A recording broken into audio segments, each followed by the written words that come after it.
Engine पर फिर से स्वागत है। आज हम एक नए जॉब नोटिफिकेशन का विश्लेषण कर रहे हैं। आइए विवरणों पर नजर डालें। आज का फोकस बिहार होमगार्ड भर्ती 2026 पर है। ये एक बहुत ही शानदार अवसर है। आधिकारिक दस्तावेज के हर एक तकनीकी पहलू को यहां स्पष्ट किया जाएगा ताकि कोई भी महत्वपूर्ण जानकारी छूट ना जाए। तो चलिए शुरू करते हैं और अगली स्लाइड पर चलते हैं। यहाँ गेटवे पाइपलाइन का पूरा स्ट्रक्चर है। आज के इस विश्लेषण में हम मिशन ब्रीफिंग और रिक्तियां, समय सीमा और आयु सीमा, बुनियादी शारीरिक वास्तुकला, चयन प्रक्रिया, मेरिट इंजन और अंत में आवेदन से जुड़ी गलतियां और चेकलिस्ट पर बात करेंगे। ये वो क्रमिक पड़ाव हैं जिन्हें इस भर्ती प्रक्रिया में पार करना ही होगा। आइए सीधे पहले सेक्शन की तरफ बढ़ते हैं। सेक्शन 1, मिशन ब्रीफिंग और रिक्तियां। चलिए इस भूमिका को थोड़ा और गहराई से समझते हैं। अगली स्लाइड देखते हैं। यहां पद का नाम अधिनायक अनुदेशक है, जिसे अंग्रेजी में कमांडर इंस्ट्रक्टर कहा जाता है। इस भर्ती को अधिकृत करने वाली संस्था बिहार पुलिस अवर सेवा आयोग यानी बीपीएसएससी है। कुल रिक्तियों की संख्या 122 है। अब 122 पद सुनकर शायद लगे कि संख्या कम है, लेकिन लेवल 4 का वेतनमान इसी एक बेहद स्थिर और बेहतरीन सरकारी पद बनाता है। 122 सीटों का सीधा सा मतलब है कि मुकाबला एकदम कांटे का होने वाला है और मेरिट के लिए एक एक अंक की अहमियत होगी। चलिए अब टाइमलाइन समझने के लिए आगे बढ़ते हैं।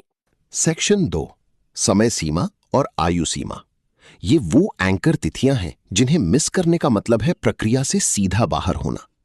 आइए इनकी डिटेल्स अगली स्लाइड में देखते हैं। इस पूरे नोटिफिकेशन में सबसे क्रिटिकल जानकारी ये 6 महीने की टाइमलाइन है। यहां कट ऑफ या एंकर तिथि 1 अगस्त 2025 तय की गई है। ये एक रेट्रोस्पेक्टिव यानी पूर्वव्यापी तारीख है। आयु और शैक्षिक योग्यता की सारी गणनाएं सख्ती से इसी तारीख के आधार पर होंगी। इसके साथ ही आवेदन पोर्टल 1 मई 2026 को खुलेगा और 1 जून 2026 को बंद हो जाएगा। ध्यान रहे, अंतिम तिथि के बाद किसी भी कारण से कोई एक्सटेंशन नहीं मिलने वाला। जीरो एक्सटेंशन पॉलिसी का पूरी सख्ती से पालन होगा। अब रिक्तियों के बंटवारे पर नजर डालने के लिए आगे चलते हैं। अब इन 122 सीटों का रणनीतिक बंटवारा देखते हैं। सबसे बड़ा नियम है महिलाओं के लिए 35% क्षैतिज या हॉरिजॉन्टल आरक्षण का। ये नियम विशेष रूप से केवल बिहार राज्य की निवासी महिलाओं पर लागू होता है, जिससे उनके लिए 43 सीटें पक्की हो जाती हैं। इसके साथ ही स्वतंत्रता सेनानियों के पोते पोतियों के लिए 2% के हिसाब से 2 सीटें आरक्षित हैं। ट्रांसजेंडर उम्मीदवारों के लिए भी नियम स्पष्ट हैं। उनका मूल्यांकन पिछड़े वर्ग के शारीरिक और आरक्षण कोटे के तहत किया जाएगा। आयु सीमा के नियम जानने के लिए अगली स्लाइड पर चलते हैं। आयु योग्यता यानी पहला बेसलाइन गेट। आयु की गणना उसी 1 अगस्त 2025 की एंकर तिथि और मैट्रिकुलेशन सर्टिफिकेट से होगी। अनारक्षित वर्ग के पुरुषों के लिए आयु 18 से 37 वर्ष और महिलाओं के लिए 18 से 40 वर्ष है। बीसी और ईबीसी वर्ग में चाहे पुरुष हो या महिला, ये सीमा 18 से 40 वर्ष है, जबकि एससी और एसटी के लिए 18 से 42 वर्ष तक का प्रावधान है। इसके अलावा कुछ सामरिक छूट भी हैं। बिहार सरकार की नियमित कर्मचारियों को 5 साल और भूतपूर्व सैनिकों को 3 साल की अतिरिक्त छूट दी गई है, लेकिन अधिकतम आयु किसी भी हाल में कट ऑफ तिथि पर 57 वर्ष से ज्यादा नहीं होनी चाहिए। अब शारीरिक योग्यताओं की जांच के लिए आगे बढ़ते हैं। सेक्शन 3, बुनियादी शारीरिक वास्तुकला यानी न्यूनतम योग्यता मानक। कागजी काम पूरा होने के बाद शारीरिक परीक्षण का नंबर आता है। चलिए अगली स्लाइड पर इसके नियम समझते हैं। शारीरिक वास्तुकला के नियमों में सबसे जरूरी बात यह है कि ये मानक सिर्फ क्वालिफाइंग प्रकृति के हैं। इन्हें पार करने पर 0 मेरिट अंक मिलेंगे, यानी कोई पॉइंट नहीं जुड़ेगा।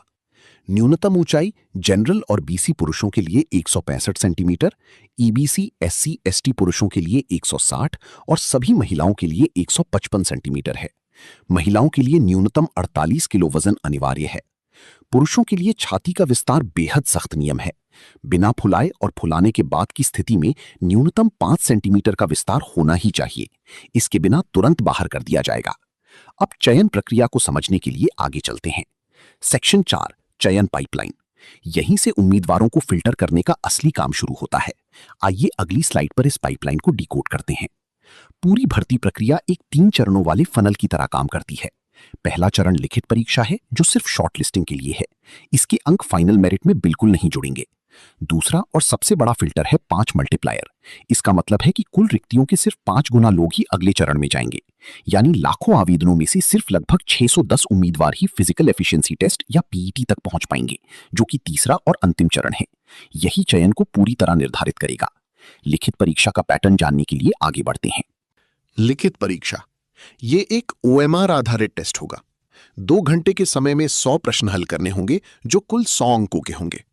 सिलेबस 10वीं कक्षा के स्तर का है, जिसमें भाषा, गणित, विज्ञान, सामाजिक विज्ञान और सामान्य ज्ञान व करंट अफेयर्स शामिल हैं। यहां सबसे बड़ी चेतावनी यह है कि अगर 30% से कम अंक आए तो उम्मीदवारी तुरंत खारिज कर दी जाएगी। 5x मल्टीप्लायर में जगह बनाने के लिए यह बेसलाइन पार करना एकदम जरूरी है। चलिए अब फाइनल स्कोरिंग की तरफ बढ़ते हैं। सेक्शन 5 मेरिट इंजन यानी पीईटी। यही वो हिस्सा है जो सीधे तौर पर फाइनल रैंक तय करेगा। आइए अगली स्लाइड में इसकी बारीकियां देखते हैं। रनिंग स्कोरिंग मैट्रिक्स को समझना सबसे ज्यादा जरूरी है। पीईटी के 100 अंकों में से सीधे 50 अंक सिर्फ दौड़ के लिए रखे गए हैं। पुरुषों को 1.6 किलोमीटर दौड़ना है। 5 मिनट से कम समय लेने पर पूरे 50 अंक मिलेंगे। समय बढ़ने के साथ अंक घटते जाएंगे।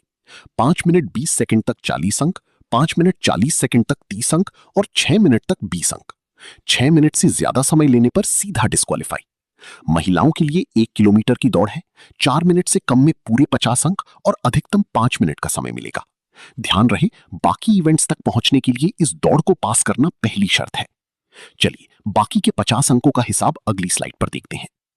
दौड़ के बाद पावर और फुर्ती का टेस्ट होगा, गोला फेंक और ऊंची कूद। बाकी के 50 अंक इन्हीं दोनों इवेंट्स में बटे हैं, यानी हर एक के लिए अधिकतम 25 अंक। पुरुषों को 16 पाउंड का गोला 20 फीट से ज्यादा फेंकने पर पूरे 25 अंक मिलेंगे।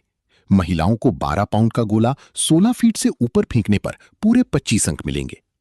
ऊंची कूद की बात करें तो 5 फीट कूदने वाले पुरुषों और 4 फीट कूदने वाली महिलाओं को पूरे 25 अंक दिए जाएंगे। एक बेहतरीन बात यह है कि इन दोनों इवेंट्स में 3-3 मौके दिए जाते हैं। अब मान लीजिए किन्हीं 2 लोगों के नंबर बराबर आ जाएं, तब क्या होगा? आइए अगली स्लाइड में समझते हैं। अगर किन्हीं 2 उम्मीदवारों की पीईटी में पूरे 100 अंक आ जाते हैं तो एक सख्त टाई ब्रेकर प्रोटोकॉल काम आता है। इसकी 4 सटीक परतें हैं। पहला है कुल पीईटी स्कोर। अगर वो समान है तो दूसरा स्तर है जन्मतिथि। उम्र में बड़े उम्मीदवार को मेरिट में ऊपर रखा जाएगा। अगर वो भी समान है तो तीसरा स्तर शैक्षिक योग्यता है। न्यूनतम अर्हक परीक्षा में ज्यादा अंक लाने वाले को प्राथमिकता मिलेगी। और अगर फिर भी मामला टाई रहता है तो आखिरी स्तर पर 10वीं के सर्टिफिकेट के अनुसार उम्मीदवार के नाम का अंग्रेजी वर्णमाला क्रम देखा जाएगा। अब फॉर्म भरने से जुड़ी गलतियों पर बात करने के लिए आगे बढ़ते हैं। सेक्शन 6 आवेदन की गलतियां और चेकलिस्ट। ये हिस्सा उन तकनीकी खामियों के बारे में है जिनकी वजह से फॉर्म सीधे रिजेक्ट हो जाता है। आइए अगली स्लाइड पर नजर डालें। आवेदन भरते समय एप्लीकेशन ट्रैप से बचना बहुत जरूरी है। सबसे ज्यादा फॉर्म फोटो की वजह से रिजेक्ट होते हैं। रंगीन फोटो का बैकग्राउंड सख्ती से सफेद होना चाहिए और ये 2 महीने से ज्यादा पुरानी नहीं होनी चाहिए। एक और बहुत खतरनाक नियम है चार्ज बैक ट्रैप। अगर ऑनलाइन फीस भरने के बाद बैंक से पैसा वापस मंगा लिया जाता है तो फॉर्म हमेशा के लिए रद्द हो जाएगा और कानूनी कार्रवाई भी हो सकती है। इसके अलावा श्रेणी में बेमेल एक बड़ी बाधा है। खास तौर पर विवाहित महिलाओं को जाति प्रमाण पत्र के लिए अपने पति के बजाय पिता के विवरण का ही उपयोग करना है, क्योंकि जाति हमेशा जन्म से तय होती है। इन नियमों का पालन न करने पर तत्काल अयोग्यता निश्चित है। चलिए अब फाइनल चेकलिस्ट की ओर बढ़ते हैं। तैयारी का final round, tactical readiness checklist. आयु और शैक्षिक योग्यता का 1 अगस्त 2025 की एंकर तिथि के अनुसार मान्य होना सबसे पहली शर्त है। एक चालू मोबाइल नंबर और ईमेल आईडी साथ रखें। सफेद पृष्ठभूमि वाली फोटो और आरक्षित वर्ग के लिए अद्यतन प्रमाण पत्र होना आवश्यक है। ईडब्ल्यूएस वालों का सर्टिफिकेट वित्तीय वर्ष 2025-26 का होना चाहिए। लेकिन यहां सबसे महत्वपूर्ण निर्देश ये है कि फॉर्म सबमिट होने के बाद एक्नॉलेजमेंट स्लिप या पावती पर्ची को प्रिंट करके जरूर संभाल लें। इसी में रजिस्ट्रेशन नंबर होता है जो भविष्य के हर पत्राचार के लिए अनिवार्य है। आइए अब अंतिम स्लाइड की ओर बढ़ते हैं। सवाल यह है कि क्या सभी दस्तावेज 1 अगस्त 2025 की एंकर तिथि के साथ पूरी तरह से अलाइन हैं? इस पर जरूर ध्यान दें। नौकरी के और अपडेट्स के लिए एजुकेट इंजन को सब्सक्राइब करना ना भूलें। देखने के लिए धन्यवाद।